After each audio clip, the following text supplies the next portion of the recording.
our honorable governor. Albert Bryan was going to tell you, get out the iPads and your notepads, because he's always dropping nuggets of wisdom, but we'll save that for the next session. Our honorable governor, Albert Bryan Jr., please put your hands together for him. Thank you. Good morning. You know, it's like when you... Good morning, everybody. Oh, yeah, I forget where I was. Good morning, Lieutenant Governor, Commissioner, Board Chair, all of you in the audience, friends and neighbors, the students next door. You know, I'm like the firstborn child. You know that? Y'all knew that? My dad's firstborn child. I'm kind of used to clapping when I come in the room, I used to hearing clapping. So when I come to these things and people all the way up there in the back, I get in my feelings. I'm like, if I was Beyonce, y'all would be down here. Y'all be climbing all on the stage trying to get down there, but y'all all the way in the back. Y'all would drive around Kmart 10 times to get a parking space, one parking space closer. But you sit in the back when you get an opportunity. But it's okay. You know, as being governor, every once in a while, I get in my feelings, like I feel sorry for myself. Y'all can believe that? It's not because every once in a while I just sit in my house and feel sorry for myself for about 5 good minutes. The last time I thought about it, I was like, you know, I have so many problems. There's so many problems. I started feeling sorry for myself. And I said, you know, I need to do something to relax. You know what I like to do to relax? Crossword puzzles. 200 problems, essentially. And I realized that I just like problems. So I stopped complaining about and feeling sorry for myself. And sometimes I feel like I like puzzles, right? And I feel like the Virgin Islands is one big jigsaw puzzle. All these little pieces, you know? And just like a jigsaw puzzle, you have all these different people trying to get the puzzle together and everything. But this puzzle doesn't have a cover on the box. You ever do a puzzle like that? You got to be really smart to do that. I bought them. I never solved them. But when you talk about a vision, it is something that only you can see. That's why they call it a vision. When you have a vision, and people have vision about different things, whether it be a car or their house, or for me, it's what we could be as a territory. And so when people can't see it, I'm like all confused, like, why aren't you seeing how this thing has come together? People come to me and say, Governor, I don't really know where you're going. I'm like, well, why can't you see it? And when you see a vision or you believe a vision, you move towards it. And it's part of this thing what we're talking about today is called seize the moment. Because if I told you now that in Red Hook it had that 1.7 billion for the lotto, it's selling California now, I'm so pissed. I must have raised like $800 on this thing. Yeah, I didn't get a dime. But if you knew it was over there, you'd have gone over there, right? And this is like what the Virgin Islands is now. It's like there's so much opportunity out there. I see it every day. Sometimes I say, man, I wish somebody else were governor so I could take advantage of all these opportunities that are out there. My daughter is like, she came to me one day. She says, you know, I signed up for that class at Labor. I was like, what class? She said, the one that you were talking about. I said, well, why? It's not really for you. You're like privileged. It's for people who are underprivileged. She's like, you said it was for everybody in your speech.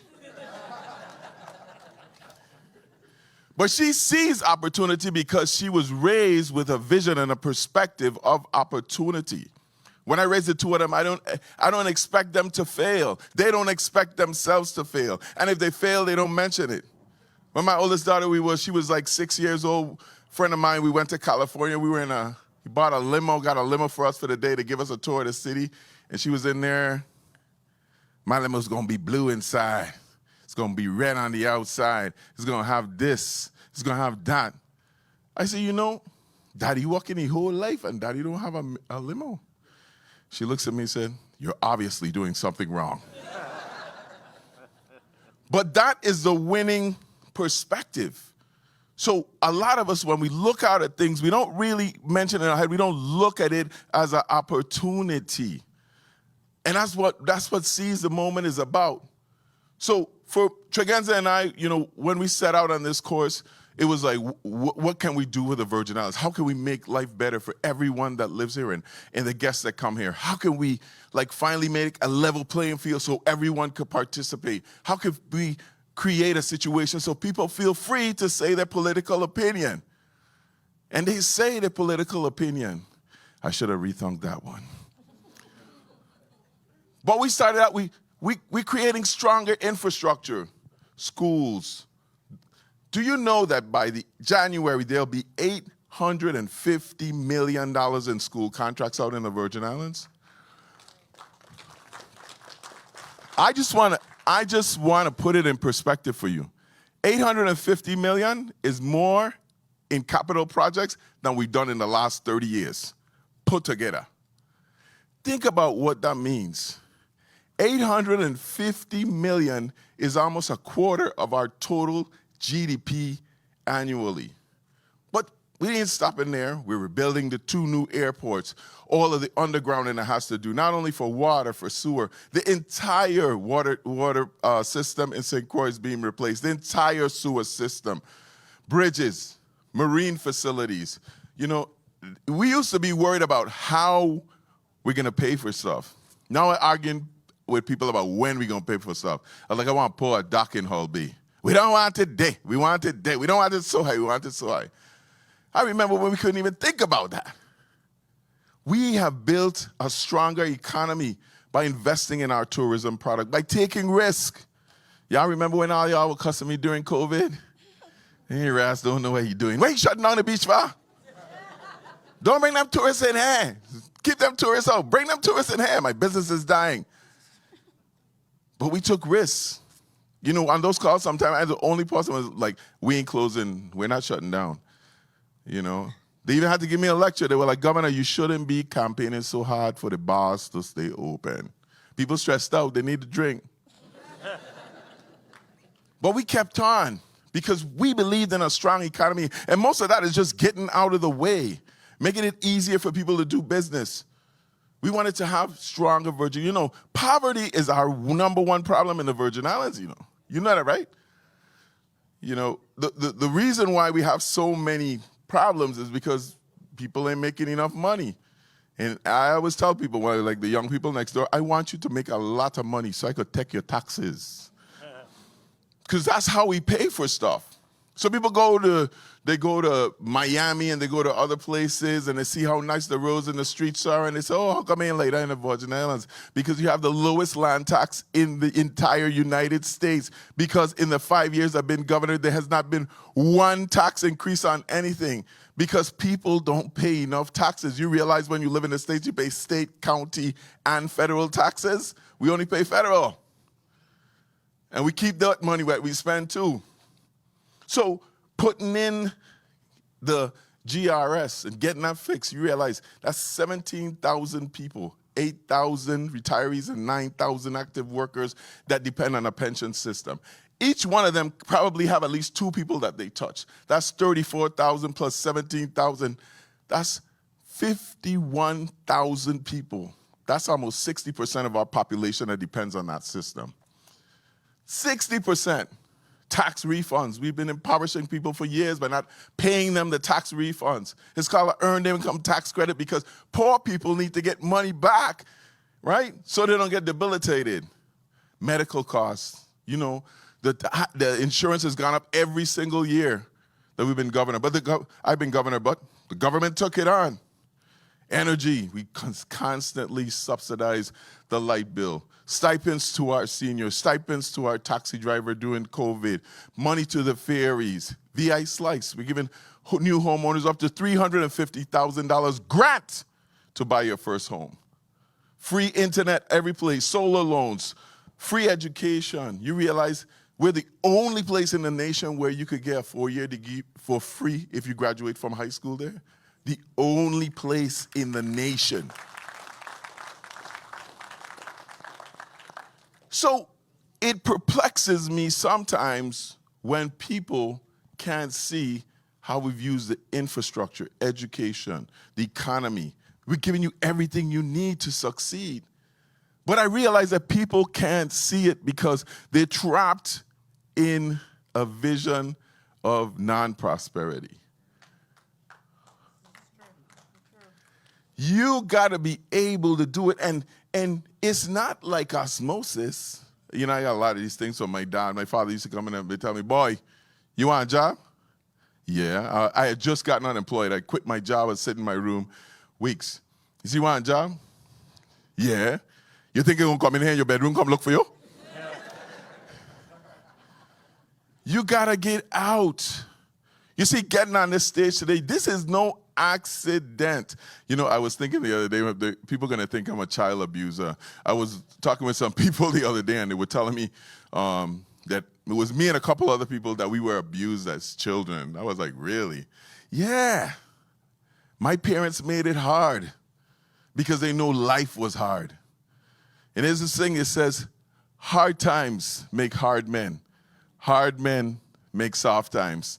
Soft times make soft men. Soft men make hard times. And when you think about it, when I had my 2 kids, I was like, I could give these little buggers everything they want. I was like, no, I'm going to torture their little backsides. Because you have to fight. My parents told you that. My parents told me that. I'm sure some of you in here, your parents told you that too. But somehow we've raised a generation of people who want it to be easy. And I don't think that's new. Because everybody have a war story, right? How much people father walked 10 miles to school in the snow, even though they were living in St. Thomas. Right? Everybody, I mean, we pick on the new generation, but we all have our version of that. To them, torture is like, we didn't, you could tell your kids, they'll freak out. We didn't have internet. Oh my God. Show them what we used to play with the tennis, with the table tennis, with just a stick. Boop, boop. Remember that? No, some of y'all too young for that. But the one thing I want to leave with you today is that history repeats itself. In the 70s, people came from all over from the Virgin Islands to the Virgin Islands and invested in working in the watch factories and the aluminum factories and the pharmaceutical factories and our tourism sector and our oil industry. And they did well. I remember Isaac St. Tommy and people used to suck their teeth out. Call them Tatola, taxi man, building big house in Sugar Estate.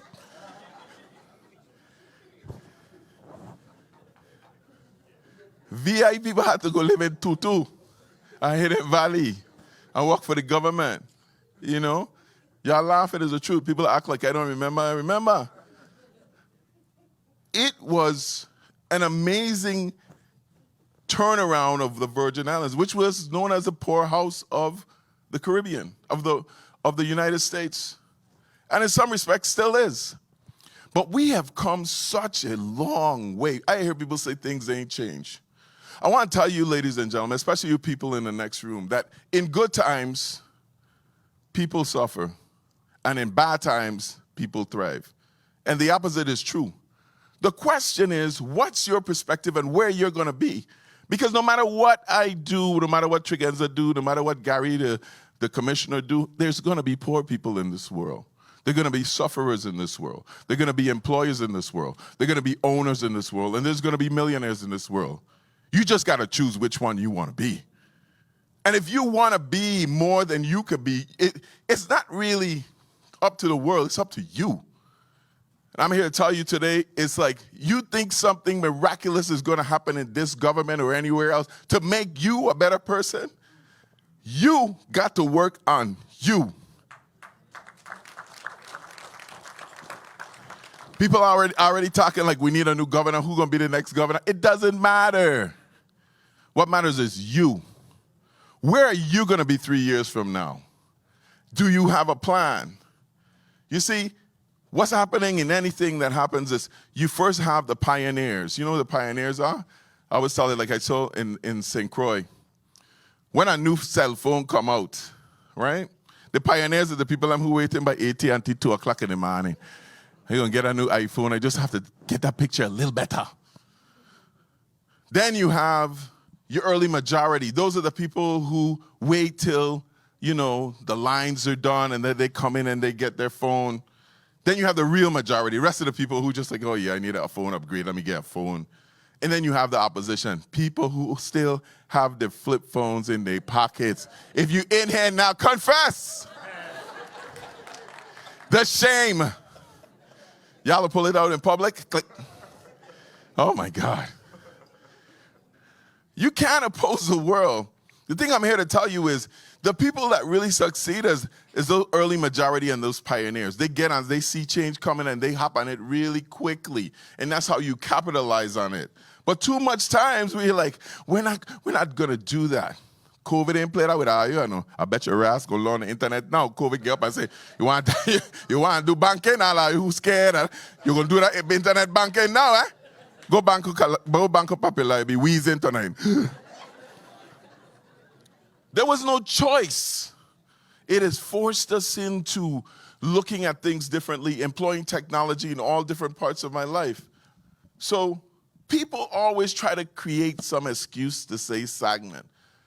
In the Virgin Islands, when we see professional people, successful people, look, she ass, no? She thinks she's all that. She thinks she rich. Think you're somebody, no? Like my mother, when I call her, I'd be like, Albert Bryan, may I help you? She big deal. I tell you, I was abused as a kid. You don't believe me. But people want excuses to stay where they are. They want you to stay where they are. They're going to tell you that their reality is your reality. You know? Y'all know this. Brothers, you know this. You know this. You're at home chilling with your wife or your girlfriend.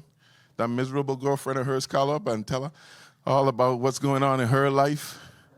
And then you hear your girlfriend say, man, can't trust them.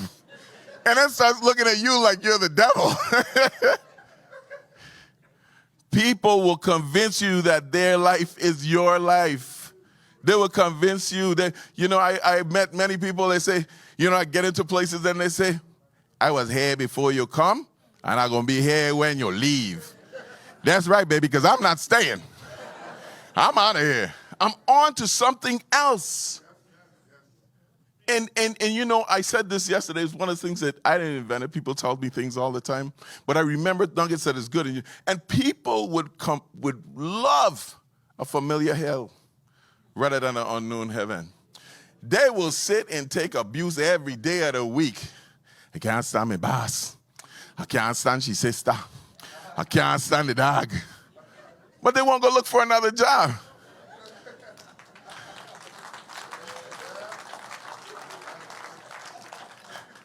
I used to be a recruiter, talk to people. They said they get raised in 10 years. I was like, here's a chance to make $20,000 more immediately and you'll get a bonus. Yeah, but I don't know. I said, well, you don't have to take the job. Well, apply. Just apply. Because you don't have a job yet, just apply. I don't know, you know? You gotta be able to take risks. You gotta be able to get out there. You don't have much competition. I tell young people all the time, you don't have much competition because most people are telling one another, like they used to tell me, you gonna take that promotion? That's a lot of work. It's a lot of money too. And money isn't the only motivation because people say I always talk about money, but the reality is money is opportunity and choices. And that's why I work for it because I want to be able to say, I want to go to that hospital. I want to enjoy this kind of life. And you could do it too. You could choose your destiny. You could seize the moment. You could see all the opportunity before you and say, I'm going to step up. You know, I lost a lot of opportunity. I'm a West Indian. And in West Indians, we have this thing about asking for help. My father used to beat that into me. You're born alone, you're going to die alone. Do it yourself. Ask for help.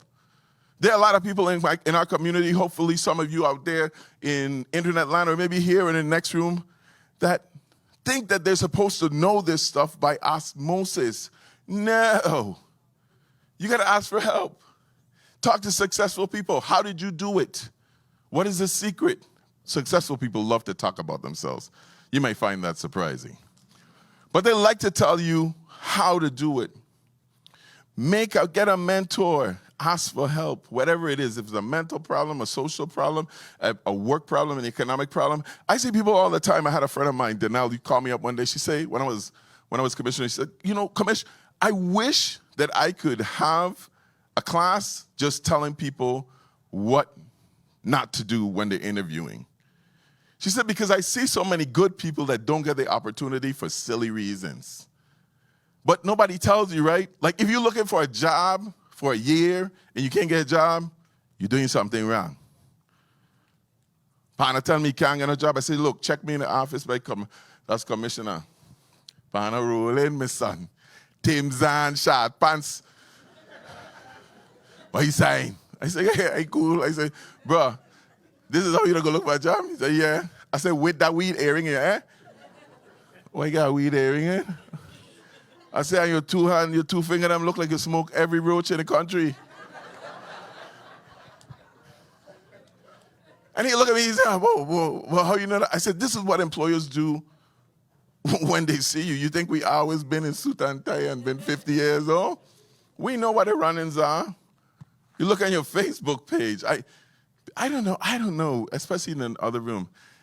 I don't know what y'all be thinking the stuff you put on Facebook. It's like, maybe society will change and people won't care later on that you were smoking all the sensibilia, you know?